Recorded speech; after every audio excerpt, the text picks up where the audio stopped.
O impedimento dado pelo VAR é bem a medida do futebol brasileiro. É bem o tamanho do futebol brasileiro.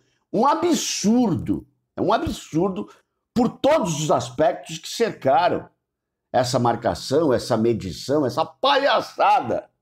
Essa palhaçada que não é de hoje virou o VAR no futebol brasileiro. Não é só contra São Paulo, não. Eu não entro nessa de, só roubam o São Paulo. Eu não entro nessa não, tá, gente? Mas é um absurdo o que aconteceu hoje à noite lá em Criciúma com relação a esse lance de pênalti. Inclusive, na hora que eles estão lá fazendo a medida, você olha, a bola já saiu do pé. A bola já saiu do pé do jogador, né? Então, eles não põem no exato momento que a bola está. São segundos ali, milésimos de segundo, que resolvem o lance, que apontam o lance. E aí os caras vão com régua, compasso, né? Vão com um monte de coisa lá para tentar justificar um absurdo que foi esse. Mais um absurdo do VAR. Mas esse é o futebol 7-1, o futebol brasileiro que vai de mal a pior e ladeira abaixo sem freio. Rony Altieri, São Paulo, Raiz na área. No final das contas, até que foi bom 0-0. O que nós vamos falar? No final das contas, até que foi bom 0-0. São Paulo teve os lampejos ali de futebol em dois lances seguidos do Lucas, né? Mais uma cabeçada bizonha do Galopo.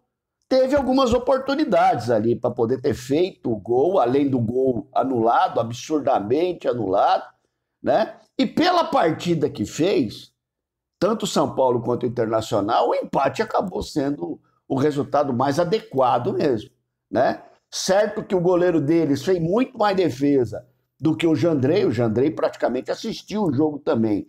Porque, na verdade, o que o Internacional teve foi um volume maior de jogo, que não levava perigo nenhum, não levou no primeiro tempo e não levou no segundo tempo a defesa do São Paulo.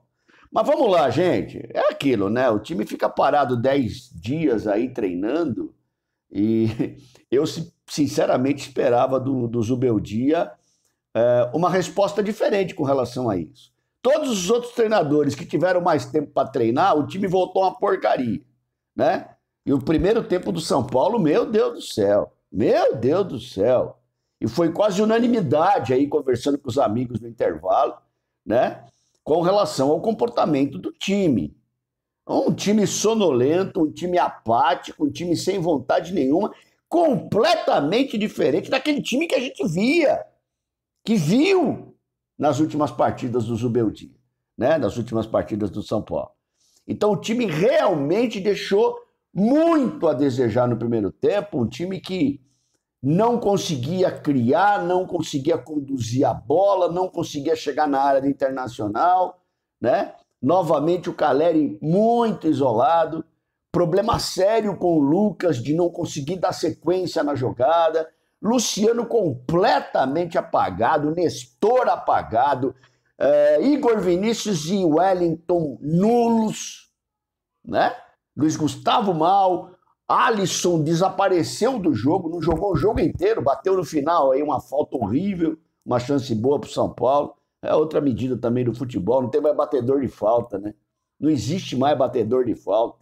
Como é que você faz? Mas enfim, no primeiro tempo o São Paulo deixou demais, né, a desejar. Alguns amigos até colocaram lá nos comentários do Instagram, o time tá com a cabeça no Majestoso. Não pode, né, gente? A gente pode até estar pensando aí no Majestoso, no jogo de domingo, mas os jogadores não, né? Mas tudo bem, quero acreditar que não estavam com a cabeça no jogo de domingo, mas também não sei onde eles estavam com a cabeça, porque em Criciúma não estava, né?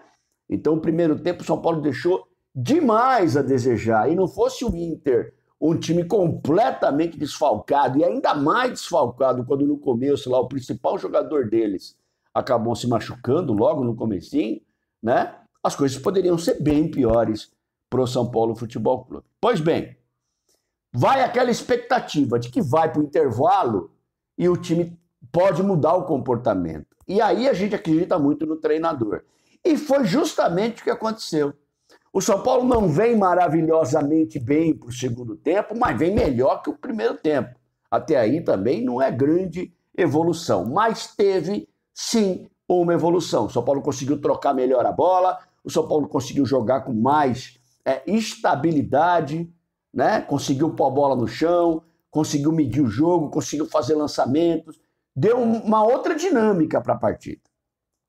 E aí, aos 25 minutos, e é por isso que o Zubeldia, ele vai pegando, ele vai ganhando essa confiança do torcedor, né? Da coletividade, não só por aquilo que ele já fez, como por aquilo que ele tem a fazer também no São Paulo. E aos 25 minutos, aí o cara, né, tem um toque de confiança, tem um toque de que ele fala, não, cara, pera um pouquinho, eu quero ganhar esse jogo. E ele desmonta um meio de campo que não está jogando nada e monta um ataque, né? Quando ele entra com o Ferreira, quando ele entra com o Eric, ele entra com uma disposição de ataque muito maior. Certo que depois entrou o André Silva, jogou pouco, nulo, né? André Silva tem sido nulo nessas últimas partidas. Entrou o Juan, ou quer dizer, o Juan entrou? Bom, deixa pra lá, não vou ficar falando sobre isso também, que já deu já. Mas, enfim, ele vem com um pensamento diferente, né? De um meio de campo que não estava conseguindo nem marcar direito e muito menos criar, para um time que segura mais a bola no ataque, né? Mesmo com as limitações técnicas do Eric, que começa a construir alguma coisa do lado direito, o Ferreira tenta fazer alguma coisa do lado esquerdo, menos eficiente do que o Eric, e o time começa a ganhar uma consistência diferente, começa a preocupar a defesa do Internacional, coisa que a gente não tinha feito até aquele momento, entende? Teve lá os lances do Lucas, o primeiro ele bate no zagueiro, depois bate o goleiro, faz uma boa defesa. Na cabeçada foi em cima do goleiro, tudo bem, se ele cabeceia no chão e do lado ele fazia, né? Mas o goleiro acabou fazendo outra grande defesa também. Enfim, oportunidades que o São Paulo teve, inclusive de ganhar o jogo, né? Se força um pouquinho mais, ganha a partida, se força um pouquinho mais, conquista os 3 pontos lá em Criciúma, né? De alguma maneira, o São Paulo muda completamente o seu comportamento apático de primeiro tempo, abaixo daquilo que a gente vinha assistindo até esses tempos, com relação a jogos do São Paulo, né, para um segundo tempo um pouco melhor, digamos assim, com chances, inclusive o gol pessimamente anulado pelo VAR, uma vergonha, cara. É uma vergonha o futebol, né? Ficar com essas linhas aí milimétricas para tentar explicar uma coisa que ninguém explica. Isso, no mínimo, é mesma linha. Mas, no mínimo, é mesma linha em qualquer lugar do mundo. Mas aqui não, né? Aqui favorece o time da casa, aqui precisa ver o dia, o mapa astral do cara que analisa, né? O cara que traça as retinhas dele lá, as retinhas tortas, os interesses. É uma festa o futebol brasileiro. E repito, não é por menos que está no buraco que está o futebol brasileiro. Muita coisa para ser consertada, muita coisa para ser arrumada. E o torcedor, na verdade, que paga, né, o preço, a instituição que paga o preço de mais uma avacalhação da partida, o que para mim representou esse jogo. Mas no fim, o empate foi justo. Eu vi o empate como uma coisa justa. Destaques da partida, para mim, o Alan Franco, o melhor jogador novamente do time, né? O Alan Franco cresceu demais na mão do Zubeldia, fez uma grande partida. Me surpreendeu a péssima partida do Alisson. O Alisson era um cara que vinha tomando conta do meio de campo de São Paulo, jogando muita bola. Talvez as preocupações com a marcação também agora, porque quando ele tinha o Maia ou quando ele tinha o Bobadilha, menos marcador, mas ainda marcador, ele podia ficar mais à vontade. Agora não, né? O Luiz Gustavo não marca. Falei isso no pré-jogo. Falei isso no meu vídeo de pré-jogo, que a preocupação estava ali e realmente não desenvolveu.